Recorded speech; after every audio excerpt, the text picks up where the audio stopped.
La mission évangélique Christ est lumière des nations vous présente un grand séminaire d'édification et de prière spéciale de bénédiction professionnelle avec le prophète Hervé Datro. Thème: vivre la plénitude divine. Simplement dire que le Seigneur permet dans sa grâce que nous tenions ces rencontres. Ce n'est pas le seul programme que nous avons au niveau de notre ministère.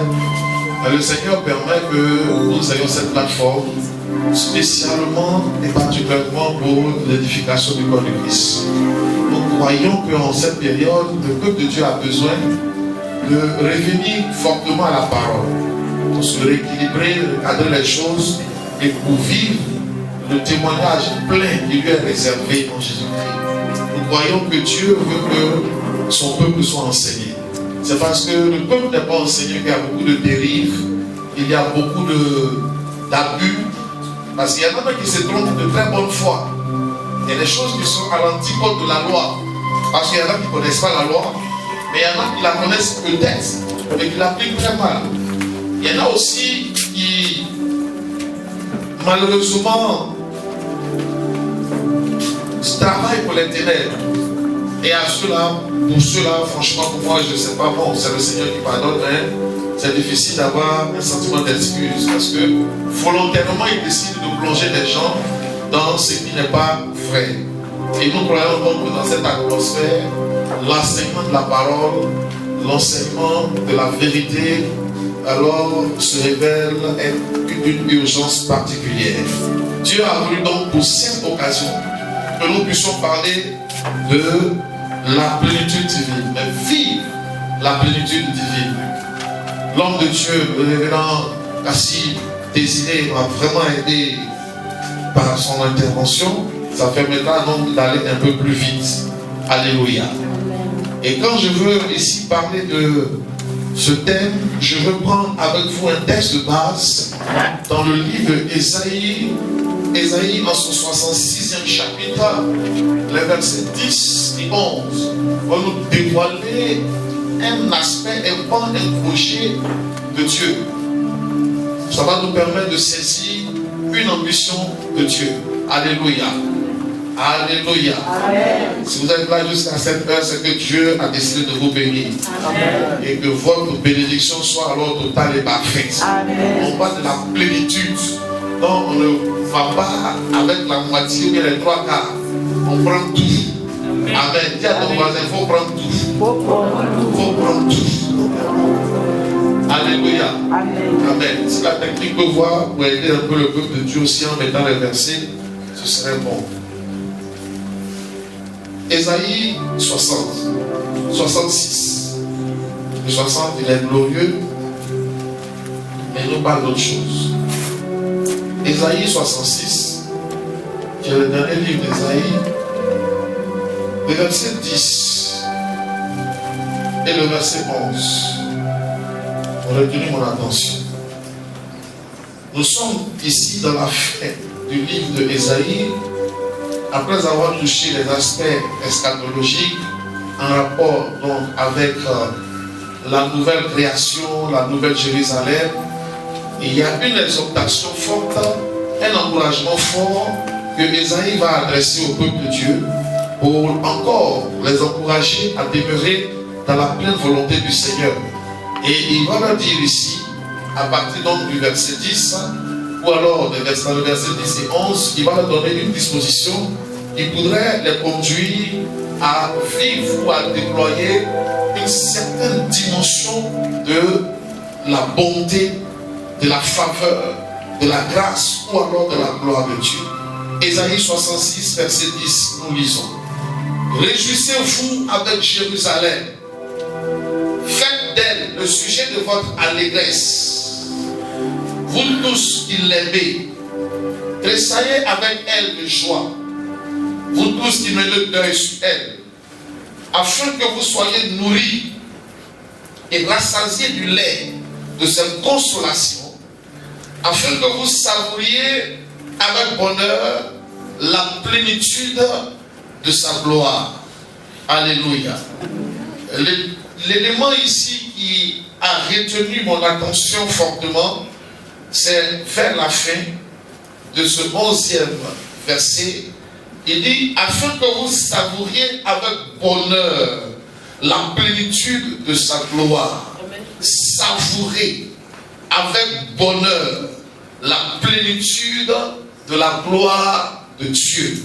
Alléluia. Amen. Alléluia. Amen. Alléluia. Amen. Savourer avec bonheur la plénitude de la gloire de Dieu. C'est le vœu et le souhait de l'Éternel. Est-ce que tu peux avoir ce même souhait à l'endroit de ton voisin comme une bénédiction en lui disant, voisin, je souhaite que tu savoures avec bonheur la plénitude de la gloire de Dieu. Touche-le s'il te plaît avec vraiment. Et je souhaite que tu savoures avec bonheur la plénitude de la gloire de Dieu. Alléluia. Savourer nous amène à l'idée de manger. Ce qui nous amène à l'idée de ce qui est fastidieux, de ce qui permet aux hommes de festoyer, de se réjouir. Savourer nous amène à l'idée de prendre plaisir. Savourer nous amène à l'idée d'une certaine forme d'expression de la réjouissance. Mais il dit, tu vas savourer. Alléluia. Amen. Avec bonheur. J'aime cette manière intense de présenter la chose. Savourer. Tu peux savourer. Alléluia. Amen. On présente un très bon plat. La qualité du plat, déjà même, ça te conditionne. Et tu t'assois, tu manges. Alléluia. Amen. Si tu es quelque part dans un village, tu laves tes mains, tu t'assois, tu te conditionnes avec un petit babou autour pour combattre la sueur qui va perler de manière insidieuse. Tu écartes les jambes, tu te positionnes. Tu prends le soin de donner à la position de la nourriture une trajectoire facile à atteindre sans grand effort. Mais tu es dans une posture d'un travail sérieux. Alléluia. Parce qu'on ne savoure pas comme ça. Amen. Quand quelqu'un veut manger quelque chose, il l'aime, par sa manière d'approcher la table, on sait qu'il aime la chose. Quand ta femme te dit, viens manger, il dit, commence. Ça, c'est souvent quand il n'aime pas. Mais quand il vient manger, il dit, non, j'arrive. Parce que commence et puis j'arrive. Ce n'est pas la même manière de venir. Alléluia. Et donc, il dit ici que tu dois savourer. Prendre du plaisir à vivre. Amen. Il dit, avec bonheur. Pendant que tu manges, tu es content. Alléluia. Je prends cette image comme ça. Manger dans le bonheur. Alléluia. Vous savez, quand quelqu'un mange ce qu'il aime, on voit un peu de joie sur son visage. Il y en a même pendant qu'il mange là, s'il a un petit don de chanteur, une petite chanson va être inspirée là en même temps. Dans une gorgée avalée du pléba, il y a une petite louange, Yacouba qui sort. Alléluia. Dieu associe donc la joie et Dieu permet que tu exprimes ton bonheur. Mais il dit, vous allez savourer dans le bonheur la plénitude de la gloire de Dieu. Alléluia. Amen. Il dit, vous allez savourer dans le bonheur la plénitude de la gloire de Dieu. Comme pour dire que Dieu va déposer des choses en vous. Dieu va faire des choses dans votre vie. Dieu va relâcher des témoignages. Les témoignages de l'expression de la manifestation de sa gloire. Alléluia. La gloire, c'est quand nous sommes dans la dimension de la réalisation de ce que Dieu a dit.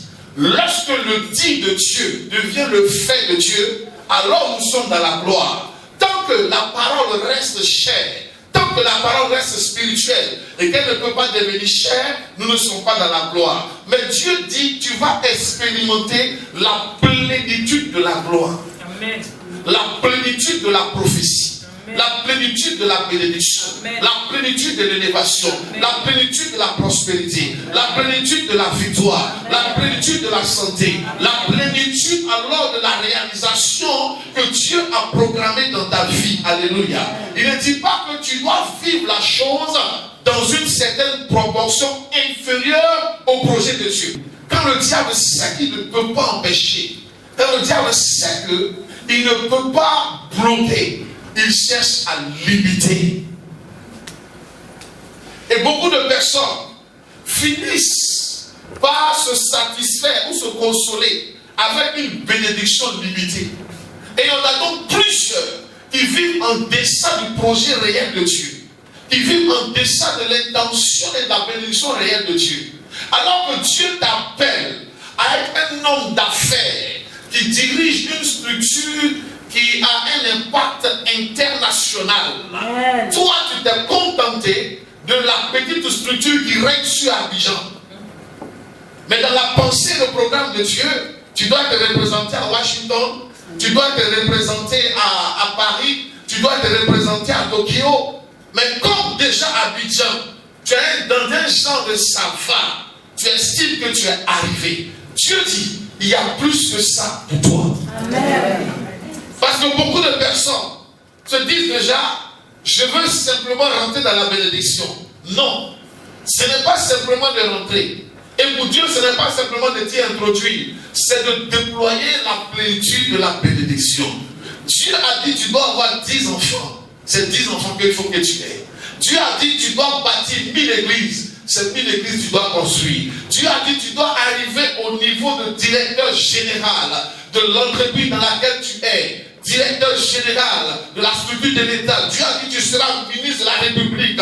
C'est cette dimension que Dieu a sémée en toi qui doit se déployer. Il ne faut pas se contenter de la limite que le diable a placée, mais il faut pousser la chose au plus beau et plus loin, parce qu'on reconnaît qu'on vaut mieux que là où on est, on peut aller plus loin que ce qu'on a fait déjà. Mais plusieurs personnes, malheureusement, se sont convaincues de se limiter là.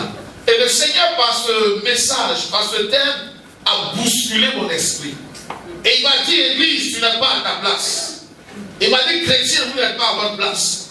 Il m'a dit, peuple de Dieu, vous ne faites même pas la moitié de ce que j'attends de vous. Il dit, ce que j'attends de vous, ce n'est pas ça.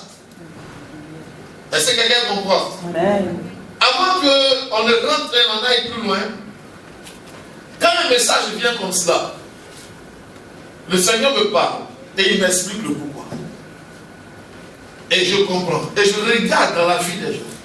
Et je retrouve les éléments que Dieu va énumérer pour justifier ce texte.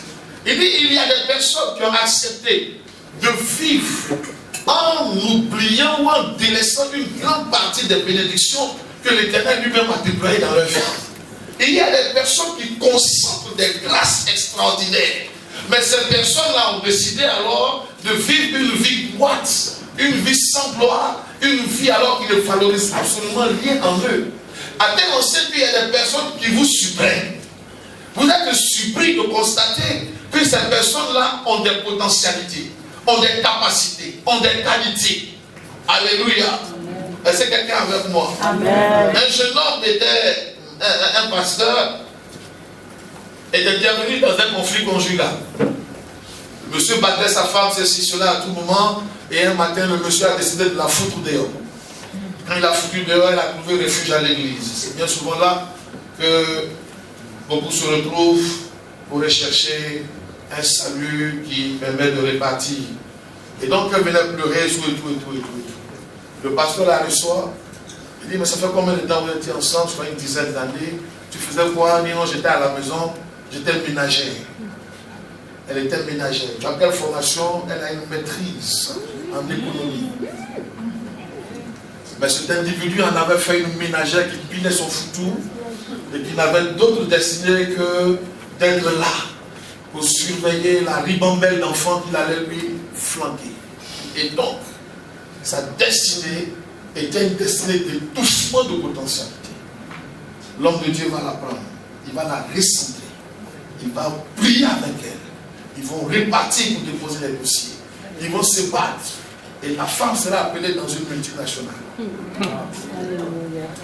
Quand elle va commencer à travailler, la première visite à sa famille dans la voiture de service a déjà sensibilisé, alerté le monsieur de ce que la femme a été propulsée dans une nouvelle dimension.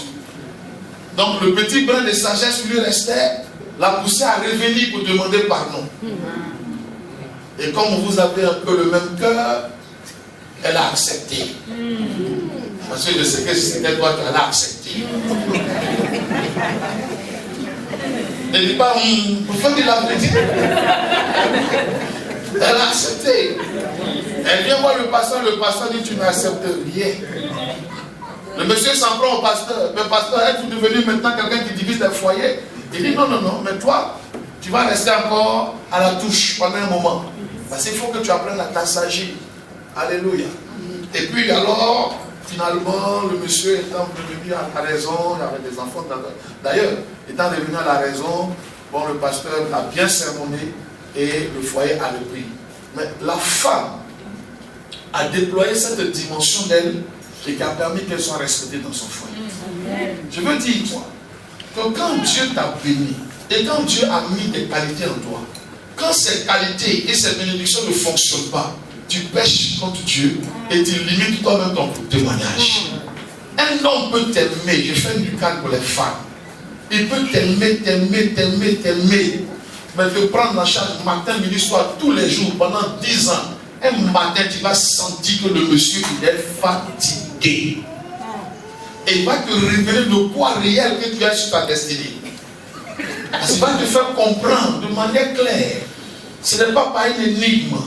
Ce n'est même pas par... Non, clair. Que tu es étouffante. Et tu l'étouffes. Il paye tout. Et c'est toi qui grossis dans la maison. Et tu es là, tu luttes contre les végétures. Pourtant, lui, il maigrit.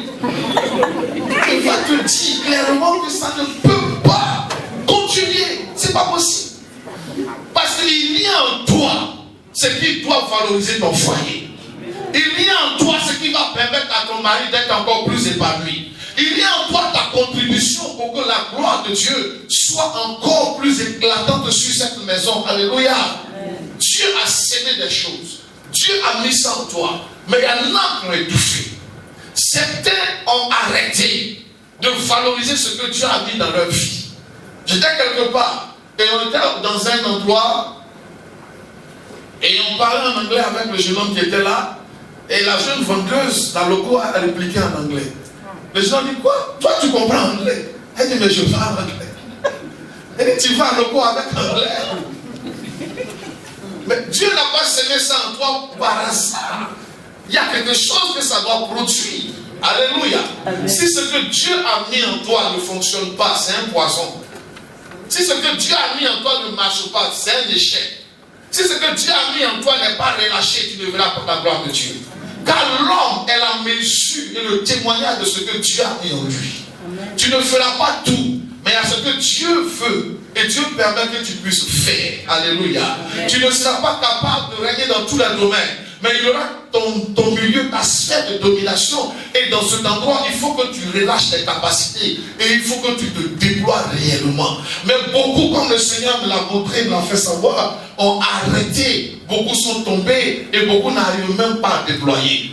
Beaucoup, même au milieu de ceux qui sont hors de l'église, n'arrivent pas à déployer la plénitude de la gloire que Dieu a mis sur leur vie. Parce qu'en tant que créature, nous avons un potentiel.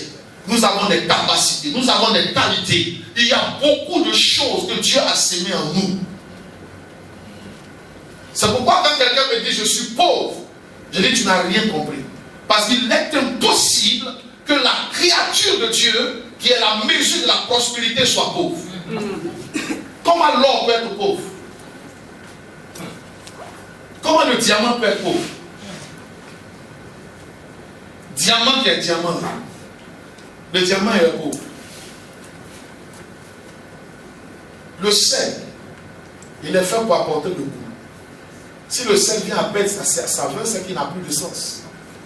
Mais le sel, tant qu'il peut donner du goût, on l'appellera toujours le sel. Un sel qui ne donne plus de goût, il ne s'appelle pas sel. Un diamant qui n'est pas la pierre la plus dure, ce n'est pas un diamant. Est-ce que quelqu'un comprend ce que je dis? Comment toi, qui est un projet excellent de Dieu, qui a été bâti selon la vision et l'ambition de Dieu, comment tu peux dire je suis pauvre? Ce n'est pas possible. Et le Seigneur m'a montré que chaque personne sur la terre a été dotée d'un patrimoine qui lui permet de se réaliser parfaitement et de vivre une vie glorieuse, gracieuse, une vie d'épanouissement. Mais peu ce sont ceux d'abord qui prennent conscience de qui ils sont et un peu plus loin de qui est Dieu en eux, et j'en parlerai. Alléluia. Amen. Dieu donc veut, et je veux déjà poser un peu la problématique, poser un peu ce qui a stimulé ce thème-là. Dieu veut que chacun de nous déploie la gloire qui est en lui, que les choses qui sont en toi ne soient plus cachées, que le potentiel qui est en toi ne soit plus caché. Quoi que tu sois, qui que tu sois, quelle que soit la position où tu te trouves, quel que soit ce que le diable peut faire de toi, il y a toujours quelque chose dans ta vie à partir de laquelle chose tu peux rebondir. J'ai compris en lisant la Bible que le diable n'arrache pas tout à un homme. Car Dieu laisse toujours quelque chose que le diable ne peut pas toucher. On a rendu Bartimée mendiant, aveugle. Est-ce que quelqu'un comprend ce que je dis? Mais ils n'ont pas pu arracher à Bartimée sa voix au tort, qui lui donnait la capacité de crier très fort. Ils ont oublié que Bartimée, quand il crie, le ciel tremble. Il crie sans baffe. C'est ça aussi que Dieu lui a donné. Alléluia. Amen. Le diable a pris Saul de Tarse. Il en a fait un de ses agents les plus déterminés. Mais le diable a oublié qu'il a une qualité, ce Saul. C'est un jusqu'au boutiste. Quand il a affaire à toi dans le mal, il va jusqu'au bout. Quand il a affaire à toi dans le bien aussi, il va jusqu'au bout. Donc si tu as utilisé cette qualité, Dieu peut aussi utiliser cette qualité. Ce qui te permettra de réussir sur cette terre. Il y a en toi ce qui te permettra de t'affirmer. Il y a en toi ce qui te permettra de vivre, de manifester, de relâcher la gloire de Dieu. Alléluia. On va tous à l'école, mais l'école ne définit pas, ou alors l'école ne nous remplit pas du talent que Dieu nous a donné. L'école va permettre d'aiguiser les atouts de Dieu en nous. Certains iront au football pour réussir. Certains iront en informatique pour réussir. Certains iront à la banque pour réussir. Est-ce que quelqu'un comprend? Et certains seront dans les affaires. Alléluia. Amen. Et les personnes, si tu leur dis de faire les affaires, ils vont te dire que ça ne les intéresse pas. Et ça ne les intéresse pas vraiment. Se donner du souci, encaisser les gens, les factures, ceci, cela, les stress que lui il gère. Et les gens que ça n'intéresse pas. Et les gens qui veulent une petite vie confortable, ils vont au bureau, ils descendent à 21h. Il a signé ses dossiers, il est tranquille, à la fin du mois, les primes, les ceci, les cela, il fait les missions, l'argent tombe. Il se sent bien comme ça. Et il est qualifié comme ça. Il y a des gens aussi qui ne peuvent pas tenir dans le bureau. Elle est ta secrétaire, mais tu ne la vois jamais. Parce qu'elle a un esprit de commerce. Elle faire commerce dans les quartiers. Elle est là avec un esprit de commerce. Et si tu fouilles bien dans son secrétariat, tu vas voir qu'elle a mis des pailles, elle a mis des bijoux, elle va dans le tiroir. Elle a développé un petit commerce en réseau souterrain dans le service. C'est ça qui est en elle. Alléluia. Quand aujourd'hui on ne fait plus le travail qu'on veut, mais on fait le travail qui vient sur toi. C'est ça on dit à Abidjan. Ce qui vient sur toi, c'est ça que tu fais. Sinon, c'est pas ce que tu veux. Alléluia. C'est pourquoi on peut trouver des gens qui n'ont même pas le profil quelquefois de la formation militaire, mais ils sont militaires. Amen. Amen. On dit, toi, lève-toi, tu as donné militaire. Si tu refuses, on dit que tu n'aimes pas le travail. On va plus te donner. Même si on te met dans le militaire. Mais quand on te regarde là, on sait que tu n'es pas fait pour militaire. Est-ce que quelqu'un comprend? Et plusieurs vivent en ça. Mais Dieu veut corriger, Dieu veut régler ces choses-là. Et Dieu traite avec cela en allant déjà dans nos origines, dans nos fondements. Alléluia. Nous connaissons, nous savons que Dieu, dans le livre de Genèse, a bâti un premier type, un premier genre d'homme qu'on appelait l'espèce adamique. L'espèce adamique est cette espèce humaine qui a été tirée de la poussière. Alléluia. Et de la poussière, donc, où Adam a été tiré, Dieu a permis que de Adam, tiré de la poussière, une femme sorte de la côte d'Adam. Et les deux ont été mis ensemble pour alors accomplir la vision et le dessein de Dieu. L'homme, donc, dans la première conception, que la conception adamique était d'être tiré de la poussière, tiré alors de la dimension même de ce que nous appelons la dimension de la faiblesse. Mais ce don avec lequel Dieu va travailler. Car ceux qui sont venus en Noé avaient le profil adamique. Ceux qui sont venus en David avaient le profil adamique. Ceux même qui sont venus jusqu'avec la loi et autres avaient le profil adamique. Le profil de personnes qui ne pouvaient pas avoir la victoire sur le péché et qui à chaque fois succombaient au pouvoir et à la puissance du péché. Moïse lui-même, qui a reçu les tablettes de la loi, qui a causé avec Dieu et qui devrait conduire le peuple dans la terre de bénédiction. Moïse n'est pas rentré dans la terre de bénédiction à cause du péché, le péché de la colère. Aujourd'hui, quand tu as l'église et que la colère dit tu n'es pas converti. Moïse était bête, nerveux, colérique. Et cette colère l'a piégé. Alléluia. David a ambitionné de bâtir la maison de l'Éternel. Dieu le lui a refusé. Parce qu'il y avait une malédiction de sexe dans Juda.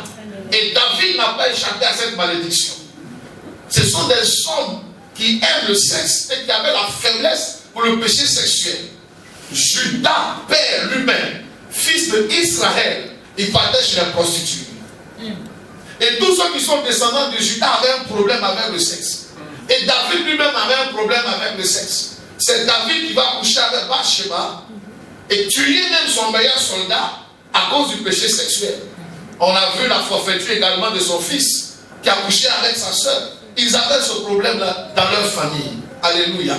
Vous dites que toutes ces personnes qui ont vécu dans la nature adamique n'ont pas eu la victoire réelle sur le péché. Alors le projet de Dieu est encore plus fort. Que vais-je faire? Comment faire pour bâtir un individu qui soit capable de porter la plénitude de ma présence et qui ait donc la victoire totale sur le péché? Si eux, l'Esprit de Dieu a pu reposer sur eux, mais ils n'ont pas pu porter à l'intérieur d'eux la plénitude de la présence de Dieu. Alléluia. L'Esprit venait sur eux, mais l'Esprit ne logeait pas en eux, l'Esprit n'habitait pas en eux. L'Esprit venait sur David, l'Esprit venait sur Esaïe, l'Esprit venait sur Ézéchiel, l'Esprit venait sur Moïse, mais l'Esprit ne logeait pas. Dieu veut habiter dans un temple, Dieu veut habiter dans le corps humain, Dieu veut habiter dans l'homme. Il va donc rechercher un mécanisme pour bâtir un nouveau modèle d'homme. Il soit capable d'accomplir pleinement la vision et le projet et le programme de Dieu. Un homme victorieux sur le péché. Un homme triomphateur des puissances des ténèbres. Un homme capable d'assujettir les forces du mal et de déployer la gloire de Dieu. Ce que Dieu a dit que l'homme doit être, cet individu-là doit être capable de le manifester. Amen. Un homme de victoire, un homme reflétant la gloire, un homme étant réellement à l'image et à la ressemblance de Dieu. Ce projet de Dieu persistant, Dieu va lancer un appel dans le ciel. Et Apocalypse 12 nous rend témoignage de cela. Et la parole de Dieu nous fait savoir. Apocalypse 5, 12 nous donne l'instruction là-dessus. Elle nous fait savoir que quand Dieu a lancé cet appel, il y a un individu qui est venu comme un agneau et il a décidé alors de payer un prix spécial pour qu'un nouveau genre d'être humain puisse être manifesté sur la terre des hommes. Alléluia. Alléluia. Alléluia. Alléluia. Ce nouveau individu, genre d'être humain, la Bible dit qu'il sera bâti selon un homme de gloire connu sur la terre dans le nom de Jésus-Christ. Jésus-Christ, l'homme de Nazareth. Alléluia. Ce Jésus-Christ donc va venir. Il portait l'Esprit de Dieu et il était Dieu.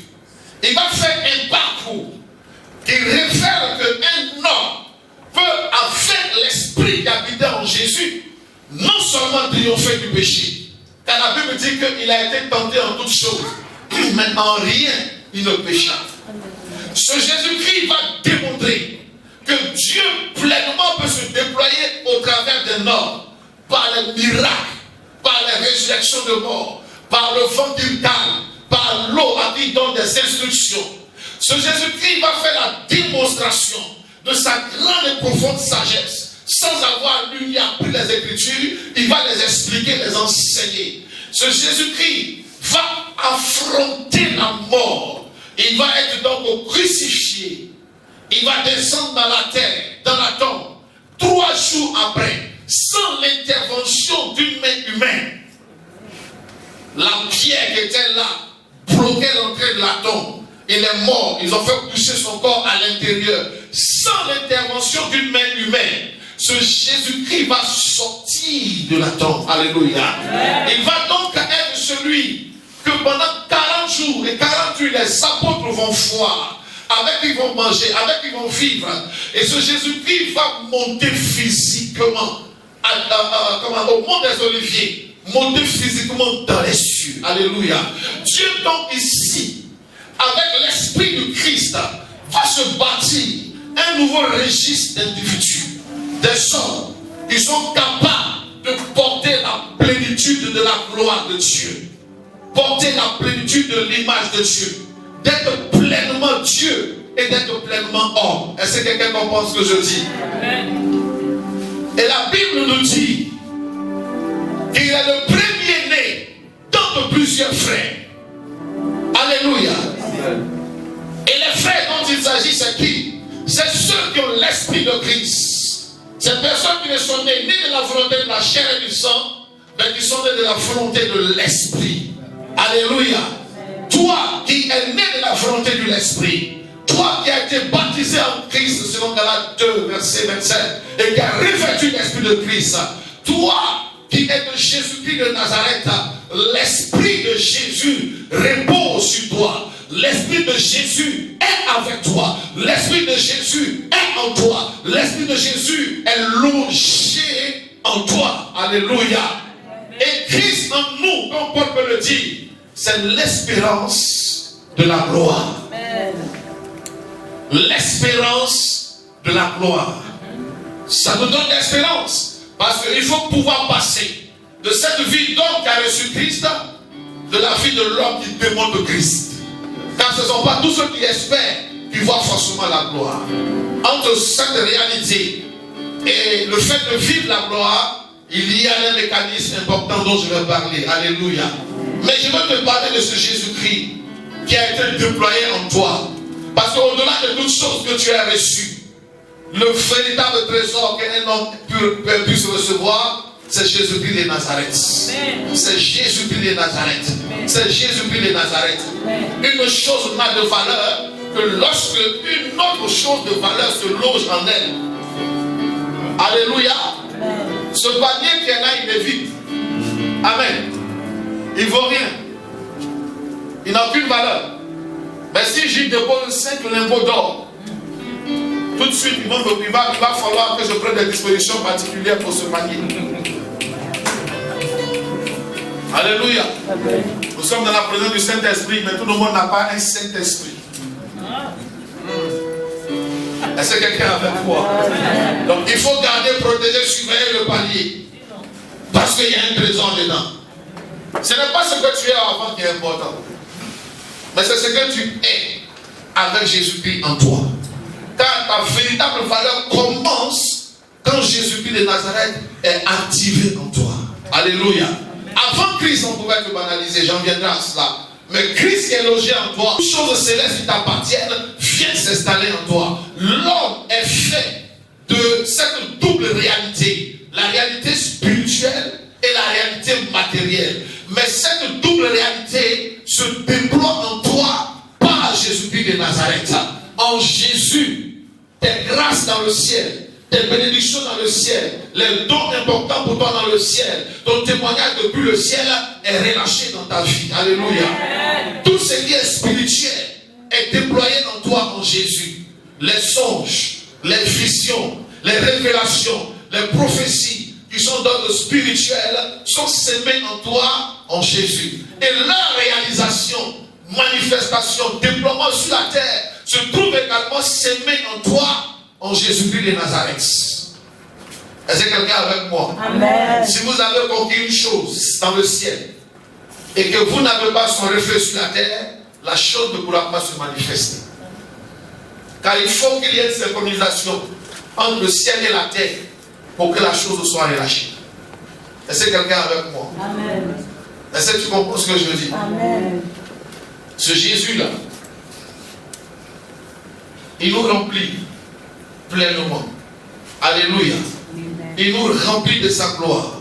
Il nous remplit de sa présence. Il nous remplit de sa force. Il nous remplit de son caractère. Il nous remplit de son image. Il nous remplit de toute réalité rattachée à son existence. C'est pourquoi Paul pouvait dire en Galates 2, verset 20, j'ai été crucifié avec Christ. Pour dire, j'ai tué l'ancien Adam. J'ai tué la nature faible. J'ai tué la nature charnelle. Et si je vis, ce n'est plus moi, le premier Adam qui vit, mais c'est le second Adam, Jésus, qui vit en moi. Je transporte le second Adam. Je m'épanouis avec le second Adam. Je marche avec le second Adam. J'agis avec le second Adam. Le premier Adam a été une âme vivante. Est-ce que quelqu'un est avec moi? Amen. Le premier Adam a été une âme vivante. Alléluia. Le registre des impulsions, le registre des désirs, le registre des envies. Alléluia. Ça, c'est la dimension de la chair. Mais le deuxième Adam, la Bible dit qu'il est un esprit. Un esprit, si tu veux, vivifiant. Il n'est pas une âme, mais il est un esprit. En Jésus-Christ, tu rentres dans le règne de la dimension de l'esprit. C'est pourquoi en Jésus, la vie du second Adam, esprit est en toi. Aucun autre esprit ne peut t'assujettir. Parce que tu n'es pas bâti dans les standards d'un esprit inférieur, mais tu as l'esprit supérieur. C'est pourquoi aucun sorcier ne peut te lier. Aucune incantation ne peut prospérer contre toi. Aucune malédiction ne peut t'atteindre. Aucun gris-gris ne peut te nuire. Tu es un esprit. Amen. Quelqu'un dit Amen. Amen. Ne ferai pas, je te dis la vérité. Dis Amen. Amen. Esprit de communion, esprit de poro, esprit de je ne sais pas quoi, ce sont des esprits inférieurs. Amen. Tu domines sur ces esprits. Quelqu'un me dit Amen comme je veux entendre. Amen. Alléluia. Amen. Tu es un esprit que les autres esprits craignent, dont les autres esprits ont peur, que les autres esprits redoutent, que les autres esprits ne peuvent pas affronter, que les autres esprits ne peuvent même pas se vertuer à perturber ou alors à attaquer. Parce que ta riposte est fatale, ta riposte est dangereuse, ta riposte te fait peur. Alléluia. Tu transportes la gloire d'un Dieu fort. Tu transportes un dépôt terrifiant. Tu transportes une puissance glorieuse. Tu transportes une force dangereuse, je peux le dire. Alléluia. Dieu est en toi. Amen. Dis Amen. Amen. Dis à ton voisin, Dieu. J'aime cette expression à bien aujourd'hui là. On dit Dieu est dedans. Dieu est dedans. Amen. Dieu est dans ton corps. Amen. Alléluia. Amen. Dieu est avec toi. Amen. La Bible nous dit par principe, selon les argumentaires, les arguments christologiques, beaucoup de pasteurs ici, Dieu en Christ a bâti en nous des êtres supérieurs. Amen. Des êtres victorieux sur le péché. Des êtres victorieux sur la mort. Des êtres victorieux sur les ténèbres. Des êtres de victoire pleine, de victoire totale. Des êtres que les poissons et les mauvais breuvages ne peuvent pas nuire. Alléluia. Car la Bible dit qu'il y a un serpent qui a piqué un homme qui avait un esprit supérieur. Il s'appelle Paul en Acte 28. Il a pris le serpent qui était accroché à sa main. C'est un serpent très dangereux. Quand il te pique, les quelques secondes tu es mort. Il s'est approché du feu, il a secoué le serpent est tombé dans le feu. Et les gens disaient dans quelques minutes il va mourir, mais il ne meurt pas. Dans quelques temps il va mourir, mais il ne meurt pas. On dit non, il va commencer à gonfler, il ne gonfle pas. On dit il va commencer à voir, ok, il n'y a pas ok. Et il est là, et il est en forme, et il continue de vivre, et il demande à manger. On dit non, ce n'est pas un homme. Ça c'est Dieu. Il n'est pas Dieu. Et il y a Dieu en lui. Parce que quand Dieu t'habite, tu ne meurs pas. Tu as le caractère de Dieu. Si tu ne peux pas tuer, Dieu vient, ça ne pourra pas te tuer. Ça ne te tuera pas, ça ne te détruira pas, ça ne te nuira pas. Dieu a la victoire. Et c'est quelqu'un avec moi aujourd'hui. Tu ne peux pas mourir. Tu penses que c'est facile à tuer. Dis à ton voisin, tu n'es pas facile à tuer. Ça va jamais être de l'église. Tu n'es pas facile à tuer. Pour te tuer, c'est compliqué. Alléluia. Tu ne mourras pas. Alléluia. Tu ne tomberas pas. Alléluia. Tu ne seras pas brisé. Alléluia. Tu ne seras pas atteint. Alléluia. Tu ne seras pas perturbé. Alléluia. L'esprit supérieur vit en toi. Ton Dieu n'est pas un Dieu mort. Ton Dieu est un Dieu vivant. Et ton Dieu règne. Et ton Jésus est Seigneur. Et ton Dieu est puissant. Alléluia. Le niveau de la présence de la divinité en nous, la conscience de la présence de la divinité en nous, c'est un niveau qui n'est malheureusement pas cultivé dans l'église. Les choses sont bâties selon les 3 dimensions du temps. Il y a le pavé extérieur. C'est dans le pavé extérieur qu'on faisait les sacrifices. On va tuer les animaux, on va les sacrifier, le sang va couler pour purifier nos consciences mortes. Ça, c'est le niveau de la repentance. Le pavé extérieur. Alléluia. Ça, c'est le niveau de briser, chasser le démon. Repentance sur repentance. Seigneur, pardonne-moi, j'ai chuté. Pardonne-moi, j'ai volé. Pardonne-moi. Ça, c'est dehors.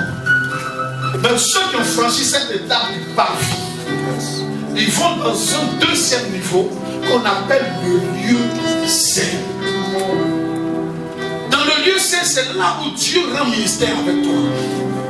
C'est là où tu deviens l'instrument de l'adoration divine. C'est là où la lumière de Dieu bâtit ta lumière. David disait, par ta lumière, nous voyons la lumière. C'est là où la gloire de Dieu commence à t'utiliser comme un ouvrier avec le Seigneur. Alléluia. C'est dans le lieu saint que le Seigneur commence à t'associer à son conseil. C'est dans le lieu saint que les prophètes se lèvent. C'est dans le lieu saint que les ministères se réveillent. C'est dans le lieu saint que Dieu ouvre les yeux. C'est dans le lieu saint que Dieu fait de toi un canal au travers duquel il peut se déployer. C'est dans le lieu saint. Est-ce que quelqu'un avec moi? Mais il y a un autre palier. Il y a une autre dimension. Alléluia. La dimension de la rencontre avec l'arche. La dimension du voile qui est déchiré. La dimension de ceux qui en ont fini avec le témoignage de faiblesse et qui veulent abhorrer la divinité.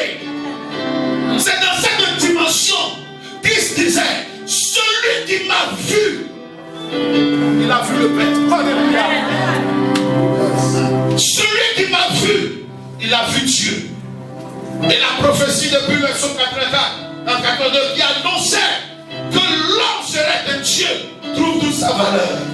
Vous êtes des dieux et cependant vous mourrez comme des hommes. Vous êtes les reflets de la gloire de Dieu, réplique authentique de la gloire de Dieu. Un Dieu, ça décide. Un Dieu, ça ordonne. Un Dieu, ça règne. Un Dieu, ça assujettit. Un Dieu, ça commande. Un Dieu, ça déclare. On ne manipule pas un Dieu.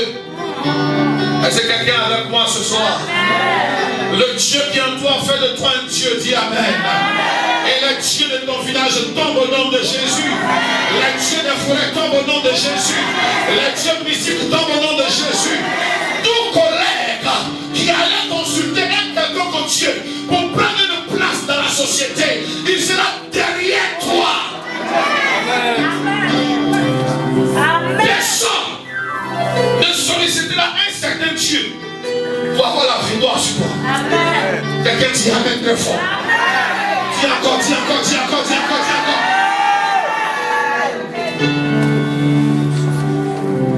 Dans le lieu très saint, c'est le lieu du mystère. Paul dit, nous sommes les dispensateurs du mystère de Dieu. Parce qu'un temps est arrivé où dans notre première approche des choses, nous sommes des prédicateurs de l'évangile. Nous annonçons une bonne parole. Alléluia. Après, Paul va dire en Éphésiens 2:20 Ils avaient été bâtis sur le fondement des apôtres et des prophètes. Christ lui-même étant le fondement, étant la pierre angulaire. Alléluia. Ça révèle toute la pastorale de l'apôtre. Cette pastorale met au centre de la construction de l'homme comme l'habitation de Dieu. Quand l'évangile est donné, la deuxième phase, c'est la construction de l'homme. Bâtir l'homme. Vous avez été édifiés sur le fondement des apôtres et des prophètes pour être une habitation de Dieu en esprit. Et le psaume 114 dit, quand Israël s'est éloigné d'un peuple barbare, que Juda est devenu son sanctuaire, la mer l'a vu et la mer a fui. Pourquoi? Parce que Dieu, quand il vient habiter et loger dans son sanctuaire, ce sanctuaire ne fait plus d'efforts. Quand les démons voient, les démons fuient. Dans les sépulcres, qui a couru de là où il est et qui est venu se prosterner. Jésus n'a pas appelé. Jésus n'a pas dit j'appelle le fou qui est dans ce Gadara. Non. Mais il a couru seul. Il est venu. Et il s'est prosterné. Et c'est quelqu'un avec moi. Et il a commencé à plaider. Ne nous envoie pas dans l'enfer, mais envoie-nous dans les ports qui sont à côté. Il a dit allez-y. Allez-y. Ils sont allés dans les ports et les ports se sont jetés, les ports sont morts. Alléluia. Alléluia. Amen. Quand un Dieu pareil, la création reçoit un mandat d'adoration. Le fou, avec les démons qui étaient en lui, sont venus offrir leur adoration au roi des rois. Ils sont venus se prosterner devant le roi des rois. La Bible dit que les démons croient. C'est l'homme qui est incrédule. Mais le démon croit en Dieu. Le démon ne se convertit pas. Parce qu'il n'a pas une nature qui peut lui permettre de faire la transition entre le témoignage du mal et le témoignage du bien. Mais il est conscient. Et il sait. Il connaît Dieu. Il sait qu'il est celui qui est de par lui-même. L'incréé créateur qui appelle toute la création à l'existence. Celui qui dit une chose et la chose arrive. Celui qui siège dans la parole. Parole faite de chair, parole faite de eau, parole faite de forêt, parole faite de rocher, parole faite de cailloux. Il est celui qui commande et la chose se déploie. Il soutient toutes choses par sa parole puissante. Il est le véritable législateur. Il est le dispensateur des biens célestes et terrestres. Il est le seul unique qui règne. Roi des rois il est. Seigneur des seigneurs il est. À lui est dévolue toute la gloire de génération en génération. À lui l'adoration sera toujours donnée. À lui la louange sera toujours donnée. Alléluia. Les démons savent. Si un démon t'embête, il faut lui dire tu sais.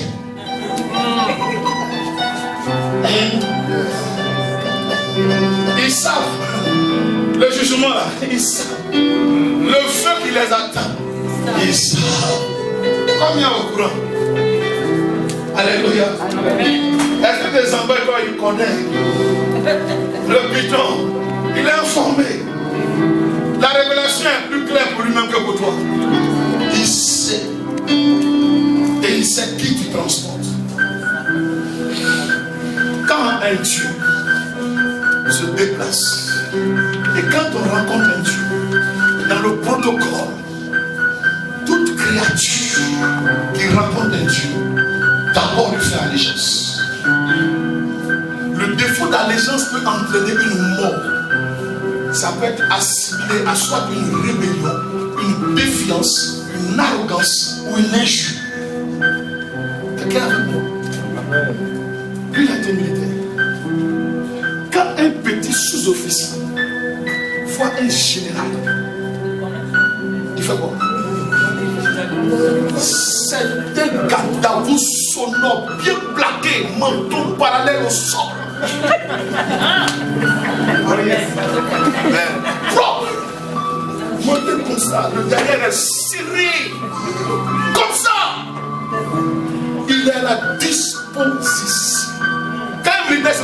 je suis à ta disposition. 10 coups, il court. Il dit, soldat, arrête-toi, il s'arrête. Soldat, couche-toi, il se couche. Soldat, allez, va faire ceci, il va ce qu'on va faire. Quand la création voit Dieu, la création se met en adoration. Quand l'eau voit Dieu, l'eau se met en adoration. Laisse-moi te donner un mystère. 5 heures du matin, c'est à cette heure que Dieu dit à Moïse, lève ton bâton sur la mer. Et la mer va se couper en deux pour laisser le sel qui est en nous paraître. Parce que la mer va prendre une posture d'adoration. C'est quelqu'un avec moi. Et pendant que la mer est dans cette posture d'adoration, faisant allégeance au Dieu des dieux, au roi des rois, Moïse a passé avec toute l'armée. Mais quand la mer a fini, il y a des païens qui pensaient qu'ils avaient la même grâce. Ils sont rentrés dedans. La mer s'est refermée. La mer s'est mise au garde-à-vous. Parce que la gloire de Dieu passait. Le Jourdain a calé comme ça en adoration. Parce que l'âge de l'Éternel était arrêté dans le Jourdain. Mais toi, tu es qui? Toi, Pharaon, tu es qui? Tu dis Pharaon est Dieu, l'Égypte est Dieu, crocodile est Dieu, serpent est Dieu. Tu es qui? Dragon, tu n'es pas Dieu. Pharaon, tu n'es pas Dieu. Homme soi-disant fort, mais très faible, tu n'es pas Dieu. Est-ce que quelqu'un avec moi ce matin? Amen. Quand Dieu investit sa divinité en toi, il rétablit l'ordre des choses. Amen. Il remet les choses en ordre d'adoration. Ce qui doit fléchir chez nous, fléchit chez nous. Ce qui doit être élevé est élevé. Ce qui doit être béni est béni. Ce qui doit prospérer, prospère. Alléluia. Mais l'homme, mes amis, doit comprendre que cette dimension de lui-même, l'homme doit alors comprendre que cette dimension de déploiement de Jésus qui est en nous, alléluia, fonctionne lorsque nous savons utiliser des clés, comme l'homme de Dieu l'a dit. Mais je vais aller avec 2 clés essentielles, alléluia. Amen. 2 grandes clés pour que tu déploies le Jésus qui est en toi, pour que tu relâches le Jésus qui est en toi, pour que tu vives le Jésus qui est en toi, pour que tu exprimes le Jésus qui est en toi. Alléluia. Amen. La première clé avec laquelle je parle, c'est la clé de l'adoration. On ne peut pas relâcher ce qui est surnaturel dans la dimension matérielle si on n'a pas adoré. C'est par l'adoration que ce qui est dans le ciel rentre dans la dimension physique et terrestre. Quelqu'un avec moi? Amen. Cette adoration obéit à 3 grands principes. Le premier axe, c'est l'axe que je trouve en Romains 12, verset 1.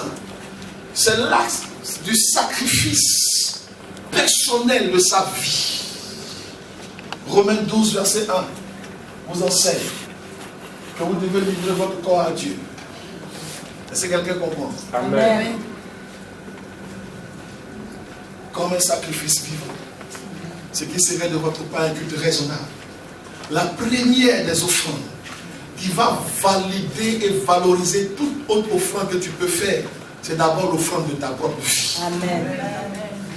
Car celui qui n'a pas donné sa vie et qui même donnerait un château, un immeuble à Dieu, Dieu lui dira, je ne t'ai jamais connu. Quelqu'un avec moi? Amen. Il y a des personnes qui font des offrandes qui s'appellent des offrandes mortes. C'est du gaspillage. Donne ta vie à Jésus. Amen. Si tu ne portes pas en toi la mort de Christ, tu ne peux pas manifester la vie de Christ. Amen. Car une vie se bâtit toujours sur les cendres d'une ancienne mort. Il faut que tu meurs pour qu'une nouvelle vie soit relâchée. Il faut que tu arrêtes les choses d'hier pour que de nouvelles choses arrivent. Il dit les choses anciennes sont et voici maintenant que toutes choses deviennent. Il faut que les choses anciennes passent. Car on ne peut pas vivre dans le passé et bâtir de nouveau. On ne peut pas mettre du vin nouveau dans de vieilles outres. Alléluia. Autrement alors ça explose. Ça ne peut pas marcher. On ne peut pas dire qu'on est en Christ On veut voir la gloire de Dieu, relâcher la gloire de Dieu. Et on est encore dans nos anciens comportements. On ne peut pas aspirer à une bénédiction de Christ et vouloir encore demeurer dans les choses de Satan. On ment encore. On a encore petit go. On a l'ignaï. On a les goûts particuliers chez les maîtresses. Et on veut voir la gloire. Ça ne marche pas. Il faut mourir. Amen. Je ne suis pas venu te tuer. Meurs aux choses anciennes. Amen. Sors de cette ancienne vie. Amen. Parce qu'elle est incompatible avec la gloire de Dieu. Si tu veux voir la gloire, il faut mourir. Alléluia. C'est la première réelle adoration à laquelle je t'invite. La première réelle offrande à laquelle je t'appelle. Donne-toi tout entier. Ne te donne pas un peu. Il ne faut pas qu'un côté de toi soit converti et puis un autre côté tu n'es pas converti dedans. Et tu dis que ça c'est ton péché mignon. Dans tous les cas, l'homme ne peut pas être parfait. C'est par plus grâce on ira au ciel. Dieu va pardonner notre petit mauvais là. Sinon, rien à faire avec ça. La Bible dit le péché ne dominera pas sur vous. Parce que vous n'êtes plus sous la loi, vous êtes sous la grâce. Donc tu peux avec la grâce de Dieu. Et la grâce de Dieu t'aidera. Deuxième chose, ce sont les actes d'action de grâce. Les offrandes à l'Éternel. Alléluia. Amen. C'est un instrument important dans le royaume. C'est pourquoi le diable aussi attaque les offrandes. Il galvaude les offrandes. Alléluia. Amen. Il n'y a pas une religion qui ne connaisse pas l'importance des offrandes. Même les sorciers, ils connaissent l'offrande. Les génies. Il n'y a pas un génie normal, sérieux, qui fait travail sans offrande. S'il a fait sans offrande, c'est que c'est toi-même qui es l'offrande. Il y a d'autres moments où on te dit, on va appeler le génie là. Mais il faut mettre son mouton à la porte de ta maison. Quand il vient, il examine le mouton. Si le mouton est chétif, il est bon, toi tu es mort. Parce que c'est foutaise sur le génie. Il te tue. Mais tu mets un gros bélier bien costaud. Quand le génie voit ça, il dit ouais, le gars il m'a respecté. Et le génie prend et il va maintenant faire son travail. Si tu donnes des choses bizarres, dans l'offrande tu te condamnes. Dans l'offrande tu te détruis. Tu n'as plus rien, tu n'as plus rien. Mais n'oublie pas que demain se trouve dans ce que tu avais hier. Aujourd'hui là, dans le ventre d'aujourd'hui se trouve demain. Est-ce que quelqu'un avec moi? Amen. Et il n'est jamais trop tôt pour préparer demain. La vie tourne. Et la vie est faite d'alternance de saison. Il y aura toujours une nuit. Et il y aura toujours un jour.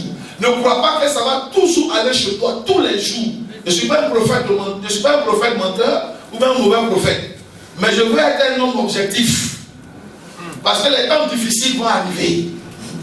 Mais dans ces temps difficiles, c'est ce que tu auras fait dans la journée qui te permettra de tenir dans la nuit. Dieu te donne aujourd'hui, mais dans aujourd'hui, il y a pour demain dedans aussi. Si tu as tout mangé, ne reproche pas à Dieu de ne t'avoir pas donné. La science, c'est la connaissance du fonctionnement intrinsèque d'un système, d'une chose. Parce qu'il y a les sciences, comme il a dit, de la nature. Et on peut connaître ces sciences. Quand on regarde même la vie à cette dimension, il y a un aspect scientifique du fonctionnement de la création. Mais Dieu montre toujours qu'il est souverain. Et c'est ça qui fait qu'il est Dieu. Sinon la science serait devenue une science autonome, une science, comme on pourrait le dire comme cela. Alléluia. Amen. Mais je veux simplement aller avec vous sur 2 versets. Pour dire que celui qui a la sagesse, Ecclésiaste 7, 19 dit, la sagesse rend le sage plus fort qu'une armée. Ecclésiaste 7, 19. Ne pensez pas que la sagesse soit le registre de la faiblesse. Parce que la sagesse va toujours te donner la victoire sur tes adversaires.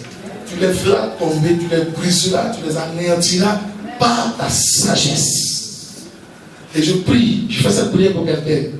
Que Dieu te donne la sagesse dans ton service.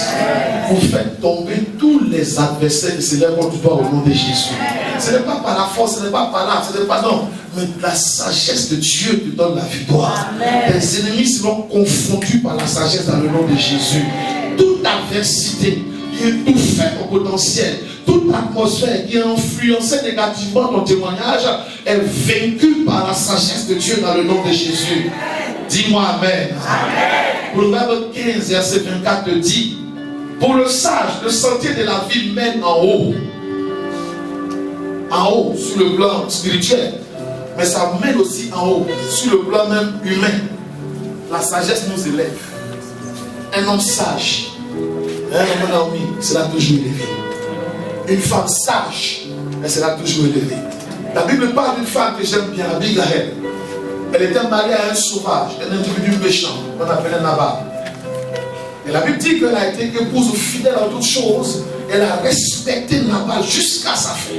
Et quand même David venait pour tuer Nabal, elle a dissuadé David. Elle aurait pu dire c'est une bonne occasion. Aujourd'hui, ils vont le tuer, j'ai bien dormi. Mauvais. Mais non! Elle dit je serai une épouse fidèle et loyale jusqu'à la fin. Elle est allée se prosterner devant David. David dit quelle est cette femme sage? Et comme David avait le flair pour détecter les bonnes femmes, quand Nabal est mort, il a appris la nouvelle. Il a envoyé une ambassade pour la fortifier. Mettre la main et sécuriser l'élément déjà. David a récupéré Abigail. Avec la sagesse, elle est quittée de la maison d'un Nabal pour entrer dans la maison du roi. Quel que soit ce que ton mari te fait, supporte. Si Dieu l'enlève, tu iras chez David.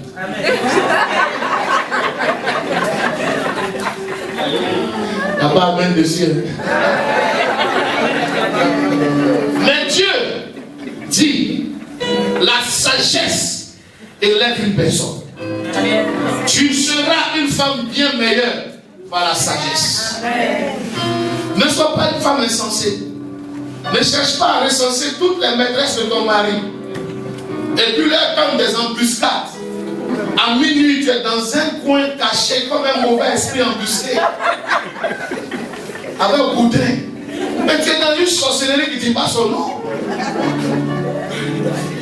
S'il y a raf dans le quartier, que dans cette portion on t'a raflé, ton explication sera quoi? Maintenant, que faisiez-vous là avec un boudin embusqué juste derrière le garage? Non, il y a la copine de mon mari qui dit, toi ici, je vais, ok, au violon. Manque de sagesse. Que Dieu te bénisse. Je crois que nous avons un grand Dieu en nous. Quelqu'un dit amen. Je crois que nos gloires puissantes et fortes est logée en nous. Quelqu'un dit amen. Je crois que nous valons mieux que ce que nous sommes. Et qu'une meilleure version de toi peut être amenée à l'existence. Oyedebo nous disait une chose en Israël. Il dit il est le même Oyedebo. Adjiboye, le père, le papa. Il dit il est le même Adjiboye qui hier dormait dans une petite maison, un petit pasteur qui faisait cuire dans le salon, mais qui aujourd'hui est ce qu'il est, avec toutes les églises qu'on sait qu'il a dans le monde, avec toute la puissance financière, ceci et cela. Entre les deux personnes, celui d'hier et celui d'aujourd'hui, il y a quelque chose qui s'est passé. C'est la même personne, mais ce n'est plus la même histoire. Ce n'est plus le même témoignage. Ce n'est plus la même gloire. Il dit, ce n'est pas quand il est devenu ce qu'il est aujourd'hui qu'il a reçu ce qu'il a. Il y a des messages qu'il prêche aujourd'hui, qu'il a reçu dans son temps de galère, mais qu'il écoutait. Mais aujourd'hui, même quand il tousse, on écoute. D'autres me veulent en bas. Daddy, tousse. C'est quand même la toux de la débrouillée, c'est pas n'importe qui. Dans la gloire, tout est glorifié. Je me rappelle, César. César, on était nombreux. Au Bénin, Bénin n'a bu. Il a déposé sa bouteille. Ne dirait pas le vieux père qui a remporté le championnat. Quand César a fait comme ça, il y a un vieux père qui a en 2 glouglous, il a vidé la bouteille. Il dit, vieux père, c'est pas sérieux. Il y a longtemps que sur le terrain. Laissez-nous l'observer.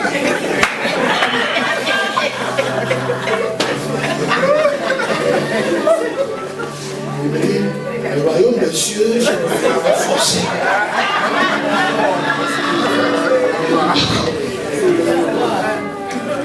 Il dit à César, tu as vu. Il refuse. Quand tu es dans la gloire, c'est un autre message. Parce que l'esprit de gloire, ça valorise tout. Alléluia. Même ta maison de galère où tu avais galéré, si on s'en souvient, quand on répète, ça devient un pèlerinage.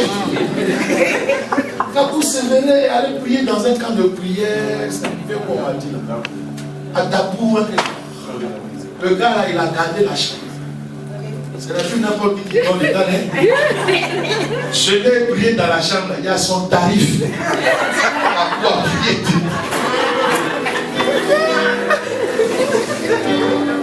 Alléluia. Que la gloire de Dieu révèle quelque chose de fort dans ta vie. Dis Amen. Que ton histoire change. Dis Amen. Que tu sois un homme, une femme d'impact. Dis Amen. Et l'Éternel te propulse dans les hauteurs. Dis Amen. Que ton histoire et ta dimension changent. Dis Amen. Que le meilleur qui est en toi soit réveillé. Il y a un Gédéon qui dort en toi. Il y a une Déborah qui dort en toi. Il y a un homme de gloire qui dort en toi. Il y a un homme de puissance qui dort en toi. Il y a une femme d'autorité qui dort en toi. Tu peux vivre la plénitude de ce que Dieu a mis en toi. Tu peux pleinement vivre la gloire de Dieu. Tu peux excellemment vivre le témoignage de Dieu. Tu peux excellemment vivre la faveur de Dieu. Il te donnera par l'adoration. Il te donnera par la sagesse. Et il changera ton histoire. Il changera ton témoignage. Que tout ce que l'ennemi avait mis sur ta vie soit brisé dans le nom de Jésus. Dis Amen. Que tout ce qui limitait la gloire de Dieu dans ta vie soit brisé. Dis Amen. Que tout ce qui abaissait ou rétrécissait le témoignage soit brisé. Dis Amen. Je commande que tu te déploies. Dis Amen. Je dis tu te déploies. Dis Amen. Va conquérir de nouveaux territoires. Dis Amen. Étends-toi. Dis Amen. Va plus loin. Dis Amen. Va dans les grandes dimensions. Dis Amen. Fais des grandes choses. Dis Amen. Opère dans le surnaturel. Dis Amen. Réalise des grands chantiers. Dis Amen. Manifeste une grande gloire. Dis Amen. Exprime des grandes choses. Dis Amen. Lève la main droite simplement. Quiconque voulait bloquer ta destinée, il fuit aujourd'hui. Je vois des personnes que Dieu va relocaliser, repositionner. Il y a des dimensions, des talents, des capacités, des aptitudes. Ah, je veux commencer par les dons spirituels. C'est un dépôt de dons spirituels. Et les dons qui sont cachés en toi, le temps est arrivé pour les relâcher, les manifester. J'appelle le feu prophétique. J'appelle le feu prophétique. J'appelle le feu prophétique. J'appelle le feu prophétique. Reçois une onction. Reçois l'autorité. Reçois sa puissance. Reçois sa force. Reçois sa gloire. Reçois sa présence. Reçois son règne. J'ai une femme de miracle que je sens au milieu de nous.